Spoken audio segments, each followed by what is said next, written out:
one of the things that was so wonderful for us in the 70s, being there, was that people were not suspicious of being photographed, not the way they were up north, and certainly not the way they are now. And so even though we were clearly outsiders, we looked, we had long hair, we didn't have an accent, probably dressed differently, and here we are with, getting out of the car, and we have these huge tripods and cameras on our shoulders. So, it was, we weren't invisible by a long shot, but the people were so friendly. Cajun people, we found them to be so open and friendly.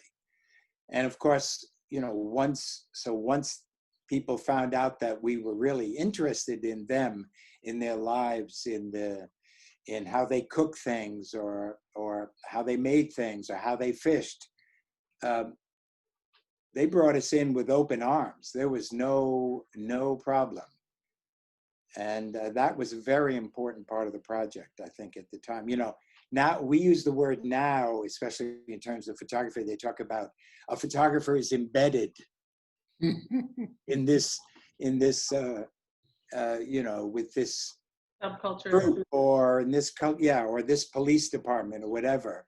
It's really and I was thinking about it today, that's just such a funny, that's a term, that's a term when an outsider comes in to a strange culture, but we didn't have to be embedded. They were so open that and they very quickly, everybody, I think, realized that, we were really interested. We were friendly, we were open. Mm-hmm. And sometimes we would work with 4x5 Polaroid film in those big cameras, test shots, and we would give them a picture. Right. And so the word, I think the word kind of spread, and people would say, oh, you guys should go there, or give us the name of someone in this town or in that town. And one thing just led to the other. We were invited, we did cook for ourselves, but we could have gone out in somebody's house every day. Every evening. We were invited to all kinds of crawfish broils, and we went out on a shrimp boat. I remember we ate oysters every different way. We were stuffed.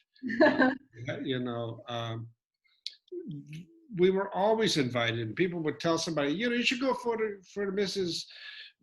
Mrs. whoever down the street. She makes the best étouffée, or blah, blah, blah, Or I'm thinking of Mrs. Patin, showing off her quilt and right.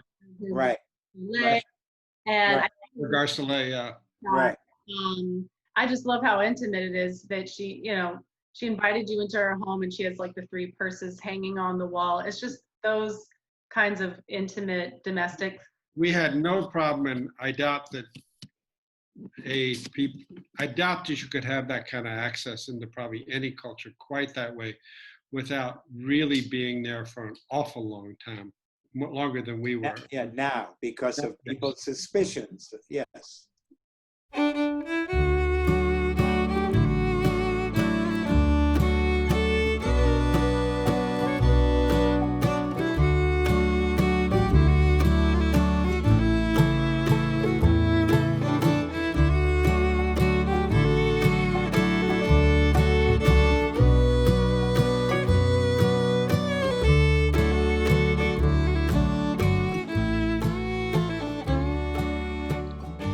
Very unusual for 2 photographers to work on a project together. Photography seems to, naturally be a lone endeavor.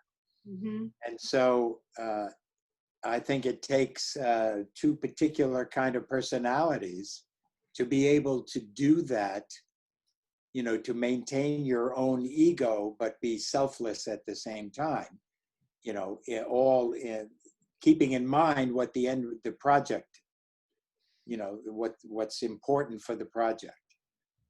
I think also the subject itself made that essential. That was I think subconsciously or consciously known to us at the time that this is bigger than us as individuals. And we both were so excited about so many of the things. One say, okay, Doug, you do the portraits, I'll do the landscapes, or vice versa. It couldn't have worked that way either, you know. Mm-hmm. I don't think. And it just, the spirit of, the fun of it was just incredible, actually. And